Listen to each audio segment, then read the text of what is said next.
Hi friends, welcome to XMB. इस video में हम शुरू करेंगे हमारा वीकली करंट अफेयर जो कि है 23 से 30 अगस्त 2023। सो फ्रेंड, इसमें 31 अगस्त नहीं हो पाया है because the video has to go today. तो 31 अगस्त नेक्स्ट वीक्स में इंक्लूडेड होगा। With this note let me begin with the video. तो सबसे पहले देखो, जो जो लोग आप लोग रेगुलरली देखते हो आपको पता होगा that all the news are divided in this sections. ठीक है। बैंकिंग एंड फाइनेंशियल अवेयरनेस, कोई भी बैंकिंग एग्जाम्स के लिए बैंकिंग एंड इंश्योरेंस यहाँ से सबसे ज़्यादा सवाल आता है। ठीक है। नेक्स्ट है न्यूज़ फ्रॉम पीआईबी, उसके बाद है मिसलेनियस। बाकी news from defence, sports, appointments, इसमें से एक दो सवाल, डिफेंस में से भी एक दो सवाल, स्पोर्ट्स में से भी एक दो सवाल और अपॉइंटमेंट से यूजुअली एक सवाल होता है। राइट। सो इस नोट पे शुरू करते हैं हमारा बैंकिंग एंड फाइनेंशियल अवेयरनेस जो कि थोड़ा इन डेप्थ रहता है। सबसे पहले न्यूज़ में जो हम देखने वाले हैं वो है according to the estimate by ICRA rating. ठीक है। तो देखो, कुछ दिन पहले स्टैंडर्ड एंड पुअर का एक रिपोर्ट आया था जिसमें उन्होंने बताया कि इंडियन इकोनॉमी फाइनेंशियल ईयर 31 मतलब 31 मार्च 2031 तक 6.7 के एवरेज से बढ़ेगा। तो ये जो रिपोर्ट है ये Indian credit rating agency ICRA ये बता रहा है कि इंडिया का जो इकोनॉमिक ग्रोथ है will accelerate to 8.5% in April June period of the current fiscal from 6.5% growth witness in the preceding quarter. तो मतलब हमारा इकोनॉमी बहुत तेजी से ग्रो करेगा at 8.5%, this is their estimate. तो कई बार ये सवाल ना ऐसे बनता है, एक तो या तो तुम्हें ये पूछेगा कि कौन सा क्रेडिट रेटिंग एजेंसी ने ये बताया है, नहीं तो ये पूछेगा कि उन्होंने क्या बताया है, मतलब 8.5 आपको याद करना होगा। बढ़ते हैं नेक्स्ट न्यूज़ में, वो है नेस्कॉम का। With an aim to connect future ready digital talent with the industry, NASSCOM has launch the talent connect portal. ठीक है। तो देखो, नेस्कॉम एक्चुअली ये जो ऑर्गेनाइजेशन है ना, ये specific to IT and BPM industry है। क्या होता है, एक एनएसआर प्रोफाइल होता है, राइट, जिसमें मतलब many of you who would be working in IT और बीपीएम या बीपीओ जिसे बोलते हैं, या आज के दिन में केपीओ भी बोला जाता है, उन्हें आपको पता होगा एनएसआर प्रोफाइल के बारे में, राइट। हर साल आपको अपडेट करना भी होता होगा, this is related to that. तो उन्होंने एक वेब पेज लॉन्च किया है that is name as talent connect portal. ये जो पोर्टल है this will bridge the gap between the recruiters and digital skilled and certified candidates. आज के दिन में स्किल्स का बहुत इंपॉर्टेंट है। विदाउट स्किल्स कितना भी बड़ा डिग्री हो, जॉब मिलना बड़ा मुश्किल हो जाता है। तो जो भी स्किल्स काम हो गए हैं और जो स्किल्स में गैप है, जो नहीं है, वो आप सर्टिफिकेशन करके यहाँ पे वो चीज़ आप देख सकते हो टैलेंट कनेक्ट पोर्टल में। तो ये बहुत इंपॉर्टेंट न्यूज़ है। ठीक है। मतलब ये न्यूज़ को आप बेहतर समझ पाओगे अगर आप एक आईटी इंडस्ट्री से आते हो तो, because you have been updating your NSR profile every year, तो ये आपको समझ में अच्छा आएगा। आप बाकी तो आपको बस ये याद रखना है कि टैलेंट कनेक्ट पोर्टल लॉन्च किया गया है so that it may help bridge the gap, that is between the skills and the skills that is there with the candidate. ठीक है। चलो, next is SBI life insurance ने एक dedicated team को बिठाया है फॉर 24/7 इनबाउंड। इनबाउंड का मतलब है जहाँ पे हम कॉल कर सकते हैं इस नंबर पे एसबीआई लाइफ इंश्योरेंस के, एंड हम हमारे पॉलिसी के बारे में कुछ भी पूछ सकते हैं अगर है तो। आप सोचोगे सर ये कैसा न्यूज़ हो गया। तो देखो, एस बी आई लाइफ ये देश का पहला प्राइवेट कंपनी बना है ये काम करने वाला। अभी तक कोई भी कंपनी ऐसा काम नहीं करता है। So S B I life has become the first private life insurance company which has been doing this. Very very important news. बढ़ते आगे नेक्स्ट न्यूज़ में, वो है आपका the reserve bank of India has raise the upper limit of an offline payment transaction to ₹500 from the existing 200 to promote the use of UPI lite digital wallet. देखो, कुछ दिन पहले एक यूपीआई लाइट फीचर को RBI ने note दिया था। UPI light basically होता क्या है, आपको पिन देने की ज़रूरत नहीं होती है, without pin you can pay, but maximum was 200, 201 रुपये भी आप पे करने जाओगे तो आपको नॉर्मल यूपीआई रूट में जाना होगा, वो यूपीआई लाइट के थ्रू नहीं होगा। क्योंकि देखो, इसमें आपका पिन नहीं लगता है, तो समवेयर दिस इज थोड़ा सा अनसिक्योर्ड है। लेकिन अनसिक्योर्ड होने से भी आप मैक्सिमम कितना खोगे, 200 रुपये। उस लिमिट को अभी 500 रुपये कर दिया है, because UPI lite is a very important feature. क्यों? क्योंकि most of your payments are somewhere around more than 200 average payment size, इसीलिए शायद आरबीआई ने ऐसा किया। तो इससे होता क्या है, जो एक कॉस्ट बैठता है ना बैंकिंग सिस्टम को फॉर एवरी यूपीआई ट्रांजैक्शन, वो कम होता है। बिकॉज आप एक बार यूपीआई का यूज़ करके अपने यूपीआई वैलेट अकाउंट में पैसा डाल लेते हो, that is 2000 rupees is the maximum.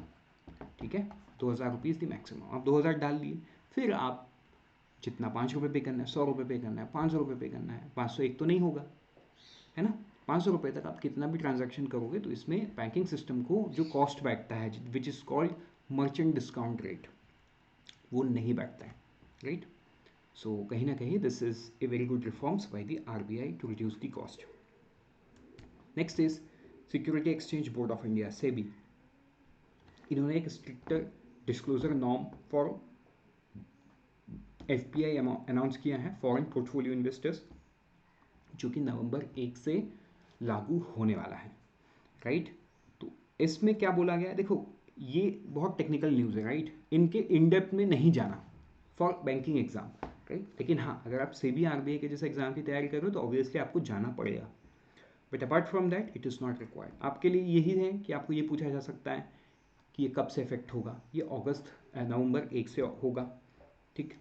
इसमें क्या है रेगुलेशन में, रेगुलेशन में ये है, under the regulation overseas fund that had hold more than 50% of the equity investment in a single Indian corporate group. उन्होंने मान के चलो 100 रुपये लगाया और 50 रुपये से ज़्यादा अगर किसी भी एक कंपनी में लगा हुआ है, या देखो 100 और 50 रुपये मैंने आपको एग्जाम्पल के तौर पे दिया, बट एक्चुअली क्या है, 25,000 करोड़ का इक्विटी एसेट्स अगर मैनेजमेंट में है इन द इंडियन मार्केट, तो उन्हें ये इन्फॉर्मेशन बताना पड़ेगा। They will have to provide detailed information about the beneficial owners, right। पढ़ते हैं आगे नेक्स्ट न्यूज़ में, वो है IRDA का। IRDA ने एक lower minimum capital requirement choose किया है फॉर फॉरेन रीइंश्योरेंस बिजनेस। पहले वो कितना था, 100 करोड़ था, अभी उसको कर दिया IRDA 50 करोड़। इतना ही आपको याद करना है। बेसिकली ऐसा क्यों किया उन्होंने, ऐसा इसलिए किया ताकि फॉरेन रीइंश्योरेंस बिजनेस इंडिया में फ्लरिश कर पाए। पहले रिक्वायरमेंट 100 करोड़ की थी, आज उसको 50% रिड्यूस कर दिया है, मतलब they would be attracted toward the market. ये उन्हें अट्रैक्ट करने के लिए किया गया है। नेक्स्ट इज एक एक्सपर्ट कमिटी फॉर्म किया गया है बाय द IFSCA, जो कि गिफ्ट सिटी का रेगुलेटर है। क्या सजेस्ट करने के लिए, tax and regulatory measure to encourage new fintech startup to step up shop in the IFSCA। IFSCA के अंदर में बिजनेस करने के लिए जो टैक्स एंड रेगुलेटरी मेजर्स हैं उनको कैसे और बेहतर बनाए, इसके लिए एक एक्सपर्ट कमेटी उन्होंने बनाया। ये कौन लीड करेगा जी पद्मनाभन। कौन है ये, farmer executive director reserve bank of India, right. बहुत इंपॉर्टेंट न्यूज़ है ये नाम आपको याद करना होगा। एक्चुअली ये जो फॉर्मर एग्जीक्यूटिव डायरेक्टर है ये बहुत सारे अलग अलग कमिटीज़ में भी हैं IFSCA के। बढ़ते आगे नेक्स्ट न्यूज़ में, वो है subsidies among countries in absolute terms in 2022 preceded by China. तो देखो बेसिकली क्या है, एक रिपोर्ट है IMF का, उसमें ये बताया गया है कि दुनिया में चाइना सबसे मतलब चाइना एक ऐसा कंट्री है जो सबसे ज़्यादा फ्यूल का सब्सिडी देता है, $2.2 ट्रिलियन। उसके बाद US देता है 757 बिलियन, फिर रशिया देता है 421 बिलियन, फिर इंडिया देता है 346 बिलियन, उसके बाद आता है यूरोपियन यूनियन 310 बिलियन। तो इसका मतलब ये है कि फ्यूल का सब्सिडी सिर्फ हम ही एंजॉय नहीं कर रहे, ये एंजॉय तो पूरा दुनिया कर रहा है। अगर हम यहाँ पे बात करेंगे मेजर प्रोड्यूसर, तो देखो प्रोड्यूसर में तो रशिया ही सबसे आगे है यहाँ पे, राइट। US भी प्रोड्यूस करता है, बट अगेन US इतना प्रोड्यूस नहीं करता है जितनी उसकी कंजम्पशन है, राइट। बाकी तो हर कोई थोड़ा थोड़ा प्रोड्यूस करता है, but again that is not sufficient for the consumption, तो सभी इंपोर्ट ही करते हैं। इससे हमारा बैंकिंग एंड फाइनेंशियल न्यूज़ खत्म होता है। बढ़ते हैं आगे न्यूज़ फ्रॉम PIB में। सबसे पहला न्यूज़ हम जो देखेंगे, the government of India in association with the state government is launching invoice incentive scheme. देखो बेसिकली इसका मतलब ये है कि लोगों के हैबिट को चेंज करना। आज क्या होता है, हम कुछ चीज़ खरीदते हैं, हम बिल नहीं मांगते हैं, तो ये उन्होंने बताया है कि मेरा बिल मेरा अधिकार है। If I am paying something I should get the bill. Basically government of India ये सिस्टम ये जो पूरे सिस्टम को है ना और बेटर कर रहा है, क्योंकि बिल जैसे ही कोई बिजनेस हाउस इशू कर देगा तो वो अमाउंट अकाउंटेबल होगा for tax, for GST etcetera etcetera. Without bill वो चीज़ें तो ब्लैक में भी बेची जा सकती है। तो ये सारा कॉम्प्लाइंस को और स्टेप अप करने के लिए, ये लोगों के हैबिट या बिहेवियरल चेंज करने के लिए बोला है ask for a bill. And ये जो स्कीम है पायलट्स लॉन्च किया गया है in the state of Assam, Gujarat and Haryana and union territory of Puducherry, Dadra Nagar Haveli and Daman and Diu, सिर्फ इतनी जगह में ही लॉन्च किया गया है। बढ़ते आगे नेक्स्ट न्यूज़ में, वो है कंपटीशन कमीशन ऑफ इंडिया। इन्होंने 1 करोड़ का पेनल्टी लगाया है भारती एयरटेल पे for failure to comply with the provisions of section 6(2) of the competition act 2002, right. Important news. The next is जो union minister for port shipping waterways and highway कौन है, आयुष के सर्वानंद सोलवार, इन्होंने memorandum of understanding MOU sign किया है between Inland Waterways Authority of India and Numaligarh Refineries Limited to use national waterways to Brahmaputra and Anglo-Bangladesh production route। देखो, एक background आप जब तक नहीं समझोगे आपको समझ में नहीं आएगा, राइट। नुमालीगढ़ रिफाइनरी लिमिटेड कहाँ पे है, ये नॉर्थ ईस्टर्न स्टेट में है, ठीक। अब नुमालीगढ़ रिफाइनरी लिमिटेड बहुत सारे product Bangladesh and south Asian countries में एक्सपोर्ट करता है। तो आज के दिन में इन्हें एक्सपोर्ट करने के लिए बहुत चैलेंज फेस इसलिए करना पड़ता है बिकॉज आपको चिकन नेक पता होगा, अगर आपको वो ज्योग्राफी समझ में आता है कि अगर लेट से आसाम से किसी चीज़ को ट्रांसफ़र करना है तो उसे सबसे पहला या तो कोलकाता के डायमंड हार्बर, नहीं तो हल्दिया पोर्ट, ये सारे जगह पे आना पड़ता है, तभी वो पॉसिबल हो पाता है। मतलब it's a long route, late से आसाम यहाँ पे है, उसको घूम के यहाँ आना पड़ता है, लेकिन उसे एक्सपोर्ट यहाँ करना पड़ेगा क्योंकि बीच में है बांग्लादेश। तो अब क्या, बीच में ये जो ब्रह्मपुत्र रिवर है यहाँ के थ्रू ये सीधा सीधा बांग्लादेश में भेजा जा सकता है। That was the MOU all about for export of petroleum product to Bangladesh and other South Asian countries in Guwahati, Assam. The MOUs aimed at powering PM गति शक्ति मास्टर प्लान। ये बहुत इंपॉर्टेंट न्यूज़ है। पढ़ते आगे नेक्स्ट न्यूज़ में, that is the ministry of Jal Shakti, department of water resources, river development and Ganga rejuvenation. इन्होंने release किया है 6 census on minor irrigation scheme, ठीक है। 6 सेंसस किसके लिए, minor irrigation scheme. As per the report 23.14 million minor irrigation scheme है in the country, of which 21.93 million are ground water and 1.2 million surface water schemes है, ठीक। तो ये 6 census का रिपोर्ट है, इसलिए इसके बाद जो है Uttar Pradesh processes the largest number of MI scheme in the country, followed by Maharashtra, Madhya Pradesh, Tamil Nadu etcetera. बढ़ते आगे नेक्स्ट न्यूज़ में, that is India has handed over the B20 presidency to Brazil to host G20 in 2024, right. तो अभी prime minister Brazil में थे, अब क्योंकि आपको पता है G20 प्रेसिडेंसी हमारा अभी सितंबर के बाद ख़त्म हो जाएगा, उसके बाद ये प्रेसिडेंसी कौन लेगा, ब्राज़ील लेगा। तो प्राइम मिनिस्टर इंडिया के तरफ से इसे ब्राज़ील को हैंड ओवर कर दिया गया है। The next news is ministry of development of north eastern region MODO NER and UNDP entered into an MOU wherein UNDP would provide MOD NER with technical support on fast tracking progress on किस में, SDG sustainable development goal, right. बढ़ते हैं आगे next news में, वो है आपका Sri Lanka hosted it's very first Karnataka cultural festival on 25 अगस्त 2023। ये बहुत इंपॉर्टेंट न्यूज़ है, किस कंट्री या किस स्टेट ऐसा आपको पूछा जा सकता है। तो कर्नाटका कल्चरल फेस्टिवल श्रीलंका ने होस्ट किया है। अब ऐसा क्यों हुआ है, बिकॉज देखो बहुत कल्चरल सिमिलैरिटीज़ हैं between the state of Karnataka and Sri Lanka, right. People usually speaks Tamil and Kannada in the state of मतलब इन दी श्रीलंका, राइट। तो इसे किसने ऑर्गेनाइज किया है, इसे ऑर्गेनाइज किया है Swami Vivekananda cultural centre and Amy global peace foundation ने किया है। तो ये सारा न्यूज़ आपको याद करना होगा। नेक्स्ट इज स्वामित्व सर्वे फॉर विलेज आबादी and mapping with improvise technology in village area. This is a scheme for Ministry of Panchayati Raj, has been conferred with the prestigious National Award for E-Governance 23, Gold for application of emerging technologies for providing citizen-centric service at the 26th National Conference on E-Governance। इसको organise किसने किया, department of administrative reforms, public grievances and government of India, right. ये news आपको ध्यान देना होगा। इससे हमारा न्यूज़ फ्रॉम PIB खत्म होता है। बढ़ते हैं हम डिफेंस इन न्यूज़ में। जो सबसे पहला न्यूज़ देखेंगे हम वो है researchers at IIT Delhi. IIT Delhi के कुछ रिसर्च हैं, इन्हें एक नया बुलेट प्रूफ जैकेट को बनाया है which is lightest in the world. अब तक का सबसे हल्का बुलेट प्रूफ जैकेट को उन्होंने बताया है। ये 8.5 ऑलमोस्ट 8.5 kg या ये 8 kg बोल सकते हो approximately, right. It's 8.2 kg and can stop 8 bullets from an AK series rifle and also about 2 kg lighter than those of Indian Army currently uses. ये बहुत important है, राइट? 8 बुलेट को ये झेल सकता है, वो भी AK-47 या AK सीरीज के राइफल से. एक दूसरा वर्जन उन्होंने बनाया जो कि 9.5 kg का है, that can stop as many as 6 bullet fired from a certain sniper rifles और भी बहुत तगड़े होते हैं, बहुत दूर से एंड बहुत सटीक वॉर कर सकते हैं. तो 9.5 kg वाला जो वर्जन है वो भी झेल सकता है.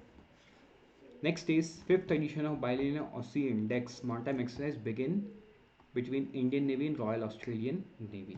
राइट? ये कहाँ पे कंडक्ट होगा? ये सिडनी ऑस्ट्रेलिया में कंडक्ट होने वाला है. इससे हमारा डिफेंस इन न्यूज़ खत्म होता है. देन अपॉइंटमेंट्स में चलते हैं हम. सबसे पहला अपॉइंटमेंट जो देखेंगे वो है जस्टिस प्रकाश श्रीवास्तव. इनको चेयरपर्सन अपॉइंट किया गया है नेशनल ग्रीन ट्राइब्यूनल के after the former chairperson justice A.K. Goyal retired. Right? Then Neelkant Mishra, ये chief economist at Axis bank है. He has been appointed as the part-time chairperson of UITI, while Nilesh Shah, the managing director of Kotak Mahindra Asset Company, has been appointed as a part-time member of the Aadhaar agency, that is UITI. Important news था. अब हम आगे बढ़ते हैं कुछ हमारे sports news पे. जो सबसे पहला न्यूज़ है वो है United States are the most successful nation at women world cup with 4 titles, while Germany have won the tournament twice. Japan, Norway, Spain have each title. The most prestigious international football competition was wrapped up in Australia and New Zealand, with Spain winning the first ever title. ये आपको ध्यान देने वाला बात होगा. United states सबसे successful nation emerge हुआ है, claiming by defeating Norway in the final. ठीक. अब इसमें क्या हुआ है, इसके बाद यूएस एंड जर्मनी एकमात्र 2 नेशन बन गए हैं जो मल्टीपल वर्ल्ड कप टाइटल्स जीत चुके हैं. राइट? वुमेन कैटेगरी में. नंबर 2 है यूनाइटेड वर्ल्ड रेसलिंग. ठीक है? इसका जो international governing body of sports है, इन्होंने अपने मेंबरशिप से रेसलिंग फेडरेशन ऑफ इंडिया को सस्पेंड कर दिया है ऑन इफेक्ट फ्रॉम August 24. ये आपको याद करना होगा because it can be asked. Right? The reasons are political, obviously you know. So कई बार ऐसे जो पॉलिटिकल कंट्रोवर्सीज रहते हैं एग्जाम में नहीं आता है, बट स्टिल आपको ये पता होना चाहिए. देखो, सवाल ऐसे तो बन ही सकता है कि रेसलिंग फेडरेशन ऑफ इंडिया के जो मेंबरशिप है उसे किसने सस्पेंड कर दिया? United world wrestling. ये आपको ध्यान देना होगा. ठीक है? उसके बाद जो हमारे गोल्डन बॉय नीरज चोपड़ा हैं, ये अब वर्ल्ड एथलेटिक चैंपियनशिप में गोल्ड मेडल जीत गए हैं. Yes, by throwing his javelin 88.17 metre for. With this let's move to the next news, that is Magnus Carlsen defeated Ramesh Parag. ठीक है? तो in a tie break to become the chess world cup champion in Baku in Azerbaijan. तो ये आपको ध्यान देना होगा. इससे हमारा स्पोर्ट्स खत्म होता है. Let's move to miscellaneous. इसमें पहला न्यूज़ हम जो देखेंगे वो देखेंगे स्टेट बैंक ऑफ इंडिया का. State Bank of India through its corporate social responsibility. देखो, कोई भी कंपनी को CSR करना होता है तो उनका जो CSR आर्म है वो SBI फाउंडेशन है. SBI फाउंडेशन के तहत उन्होंने 22.5 करोड़ का एक ग्रांट दिया है IIT बॉम्बे को, so that they can establish banking data and analytic hub. अब इसमें क्या होगा ना, इसमें रिसर्च होगा on the unique challenges faced by the Indian banking and financial service sector. बहुत इंपॉर्टेंट न्यूज़ है एंड बहुत बड़ा इनिशिएटिव है स्टेट बैंक ऑफ इंडिया का. The next news about the union minister for state independent charge science and tech. ठीक है? कौन है? Doctor Jitendra Singh, very sorry. इन्होंने क्या बोला है? India set to achieve 150 billion bio economy by 2025. ये 100 बिलियन 2022 में था, ऑब्वियस सी बात है. अब ये 50% से ग्रो करेगा. 2025 तक ये $150 बिलियन का साइज इसका हो जाएगा. राइट? पढ़ते हैं आगे नेक्स्ट न्यूज़ में. वो है procurement of goods and services from the government portal GeM. ये अगेन 1 लाख करोड़ को क्रॉस कर चुका है by different ministries and different departments. GeM क्या है? जेम बेसिकली ये एक फ्लिपकार्ट की तरह है. फ्लिपकार्ट या अमेजोन, आप जो भी बोल लो, बट इसमें जो बेचने वाले लोग हैं ये सीधा सीधा बेचते हैं गवर्नमेंट डिपार्टमेंट्स को, and government department and PSUs को इंस्ट्रक्शन है कि उन्हें खरीदना है तो जीईएम से ही खरीदना है, या सीपीएसयूज जो है वो भी। तो basically it's for them it's an online shopping portal GEM. तो जीईएम में टोटल जो वैल्यू है वो 1 लाख करोड़ को क्रॉस कर चुका है ये फाइनेंशियल ईयर में। पिछले फाइनेंशियल ईयर में भी किया था बट टाइम ज़्यादा लगा था, इस बार बहुत कम टाइम में 1 बिलियन का क्लियर हो गया है। The next news about the Meta, right, मतलब फेसबुक की जो पेरेंट कंपनी है वो Meta has created an AI model जिसको सीमलेस M4T बोला जा रहा है, which can translate and transcript up to 100 languages across text and speech. जो सीमलेस M4T है, it's an first all in one multi language model AI translation and transcription model. With its latest model, Meta aims to take interconnectedness to another level, right? तो ये एक important छोटा सा news था, although it's a private news, may not be asked, but still you should know that what is happening in the field of technology and artificial intelligence. Okay, Iran का जो एक domestically built drone है Moser 10, right, with enhanced flying capability like flying at higher altitude for a longer duration and ability to carry greater payload. ये जो नया drone है ये launch किया गया सेरेमनी ऑफ तेहरान में। देखो ईरान के साथ हमारे रिलेशंस मोस्टली अच्छे हैं, तो probably it can be asked कि मोहजिर 10 ये किस कंट्री ने रिसेंटली बिल्ड किया है, राइट, या ये किस कंट्री का ड्रोन है, तो ये आपको पता होना चाहिए कि ईरान का ड्रोन है। The next is Deendayal port authority and DP world, इन्होंने एक कंसेशन एग्रीमेंट साइन किया है the presence of port shipping and waterways minister Sarbananda Sonowal in New Delhi. ये जो इसमें जो मेगा कंस्ट्रक्शन होगा, ठीक है, container terminal Tuna Tekra near the existing Deendayal portal, इसके पास ये होगा। टोटल कॉस्ट होगा 4,243 करोड़ रुपीस, और ये पीपीपी मॉडल पे बिल्ड किया जाएगा, मतलब पब्लिक प्राइवेट पार्टनरशिप। कुछ पैसा गवर्नमेंट देगी, कुछ पैसा इसे गवर्नमेंट बॉन्ड या किसी दूसरे फाइनेंशियल इंस्ट्रूमेंट के थ्रू लोगों से उठाया जाएगा। बढ़ते आगे और देखते हैं और कुछ मिसलेनियस। एक है लार्सन एंड टर्बो L and T refining the marketing major Indian Oil Corporation IOC and renewable energy player RE, ठीक है, has formed an equal joint venture to set up green hydrogen business. क्या क्या सेटअप करने के लिए? ग्रीन हाइड्रोजन बिजनेस सेटअप करने के लिए इन्होंने हाथ मिला लिया है।